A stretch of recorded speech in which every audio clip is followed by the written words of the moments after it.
Ogunyinka. You're welcome to Tribune Online TV. Today we are going to be going politics, and we are going to be extracting what transpired after the announcement of June 12 as the new Democracy Day in Nigeria. There have been a lot of comments about it. Some think it's a political decision, and others have said it is timely enough. I have with me in studio a social commentator. His name is Mr. Adetunji Adeniro. Thank you very much for having me. We lot of things about June 12. When you heard the news, what came to your mind? I was indifferent, let me say, and indifferent in two senses. Two senses. One in the fact that it's something that is long overdue. Okay. So I didn't see it more like a news. I saw it more like something that I saw coming, right? That should have happened a long time ago. But if the president hadn't made that pronunciation, would it have affected anything going on politically? Well, so what most people think is that because the president announced June 12, so they think it's one of his ways to get the Southwest votes, right? But personally, I think it's not. And if you look at the person that was honored, it was not even a Yorubanist sort of, it was not a Westerner. It belonged to a party that was pro-national, alright? Okay. So Abiola was a member of NPN, that's National Party of Nigeria. And he was the state chairman in Ogun State. This was the same time that Awolowo had the action group in the Southwest, right? So if he was supposed to be a Yoruba party person, he would have belonged to the action group. But Abiola was more of a nationalist. But it doesn't change the fact that Abiola is from the Southwest. It does, okay? And I think that's one of the problems with Nigeria. There is no allegiance to, Nigerian. Everybody is talking about, I am Southwest, I am Yoruba. This was something that Abiola never represented. Abiola was more of a government of national unity. Was more of, let's come together as a Nigerian. Not necessarily I'm Igbo, not necessarily I'm Hausa. Let's build in Nigeria. This was what Abiola represented. And I think that's what democracy also represents. Okay, let us talk about the timeliness of that announcement. Do you think it has changed the political calculation we have towards 2019 election?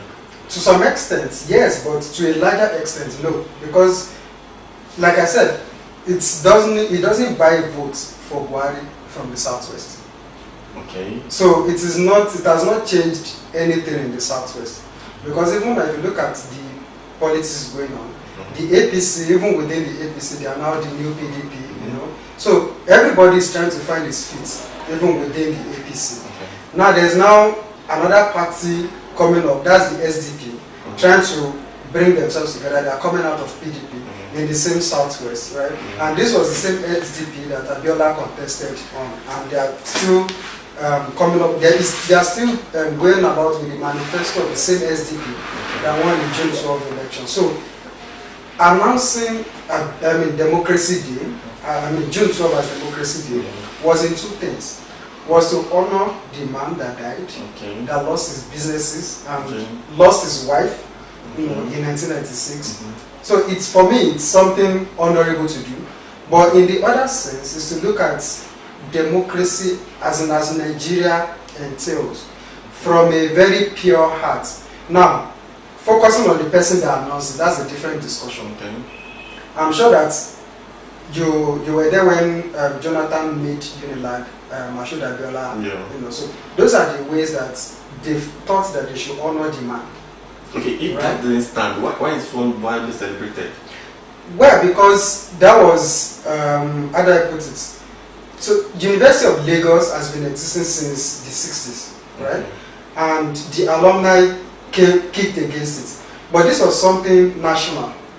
This was something that you don't have any basis to say you are not going to celebrate democracy, even if you don't like the man. Are you saying that they're playing down the person of MK Abiola by naming a school after him? I'm saying that the alumni of because it was not even, it didn't have any, unlike Awolowo that OAU was, University of Ife, was funded by his government. Abiola didn't have any attachment sort of with University of Lagos. So there was no any basis to say why do you really want to go. Exactly, but announcing June 12 as Democracy Day already, I accept that it's the same person. You don't there's no basis to say you kick against it. Okay. And I'm sure some people are already kicking against it, but as far as I'm concerned, I think it's the right thing to do.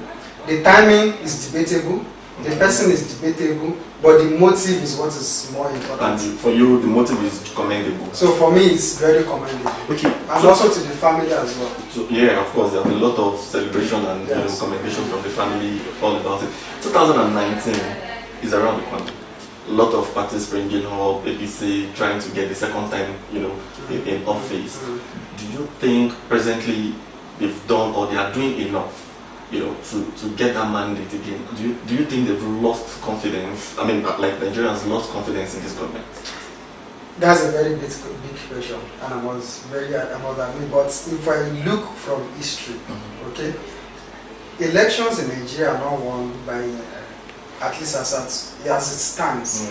It's not, elections are not won by parties' performance, except in 2015 when we had a new government, and it wasn't because PDP was not performing. It was just because Nigerians were tired of the regime. Okay. Right?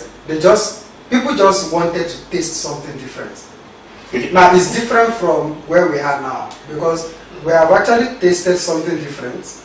It's actually different from what we've had. Does it look like but people still think that, okay, let's give them a chance. Let's taste it more and see. Then some section of Nigerians are also saying, we've had enough of this. Let's take something. So for me, what we need to do is to come together and ask ourselves, what do we really want?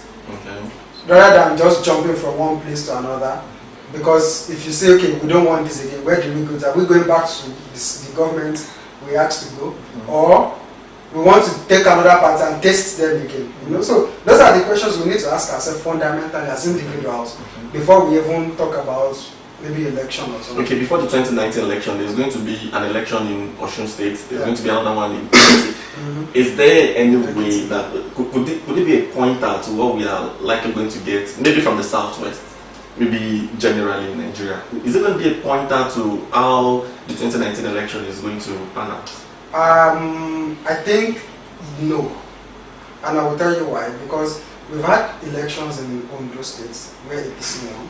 Okay. Now we're going to have in Ekiti State, right? Did they win because they are in control of the federal? I think APC has been, I would not say because they're in control of the central, because the election was adjudged free and fair, right? So I would say it is the wish of the people. Okay. Now, if it's not the will of the people, maybe they will have gone to tribunal. But what we saw was that people were stepping down. But there's an internal case still ongoing. Yeah, but that's internal, right? Okay. So, but if we look at the election in Ondo State, there have not been any kind of uproar to say let's annul the election or something. But is that a pointer to 2019? I would say no, because we still have elections in Ekiti. Ekiti is much closer. And Ekiti is more of, this month. Yeah, this is what I'm saying. Next month. Next month. It is much closer than the one we had in Ondo. And it's even close. It's less closer than the one we're going to have in. And it is coming from. More closer than the one we're going to have in Osun State. Yeah. Ekiti is a PDP controlled state right now. Yes. Right. So, which means that if we look at the composition of Ekiti, PDP still has a strong hold. Okay. Don't forget the fact that APC is fielding a candidate that's been governor before, that the people kicked out, right? Okay. And they are coming back with a deputy governor that is 74 years old in a dispensation where people are clamoring for young people in governance. Okay? So we need to look at those kind of pointers. Is that going to work against them? It might. Because PDP is fielding a 38-year-old guy as the deputy governor. So it might. This is a dispensation where they've signed not too young to run bill, where a governor can be 35 years old. The president of the Federal Republic of Nigeria is 74. That is 75. If it affects them in Ekiti, would it affect them in Nigeria? These are some of the debatable questions. It can affect us in Nigeria if we have credible candidates and credible party structure. I've said it before, there are two things that determine whether a man wins the election or not. Is your party structure and your candidacy. Now, you can have very good candidacy, but if you don't have a structure, that's why you see a lot of very good guys are coming out. They have a very good profile, excellent one, even more than the current president we have. But they will not win election because their party do not have structure. Now, you can have a party with a very good structure and a candidate that is not as good as you are, and they will win the election. That's why we have bad people in government today. Because they belong to a party that has structure. Okay. So, looking from that angle, because Buhari belongs to a party that has a structure, he might still win, despite the age. And then you now have a candidate who is favored with age and pedigree and profile. He will not win because he does not belong to a party that has structure. Do you really want to, are you really of the opinion that APC has a national structure? As of today, as I'm talking to you, only 2 parties have structures across all the 74 local governments, 774 local governments in Nigeria. That is APC and PDP. PDP? Yes. Do you still think PDP is a viable opposition right now? PDP is trying to regroup right now. So I'm not a PDP member. They are trying to regroup about 10 months to the election. I'm not a PDP member, but I'm telling you some of the things I have seen. Okay. That PDP is trying to, they have even restructured the party. And if you look at it, the way you will know a party that has structure is look at elections in the grassroots. Because according to Nigeria's founding principle, I mean, Nigeria was the first country that has the local government system of structure of government in 1976. So, and the mandate of local government is to act as platform for political participation. So, how you know a party that has structure is when you go to that grassroots, the local government, how many parties are participating? So today, just the major parties. So, when you go to APC states, you see that APC sweep most of those places. It doesn't mean that the PDP are not there, but they are not participating because the center that has the governor or the House of Assembly is controlled by that major party.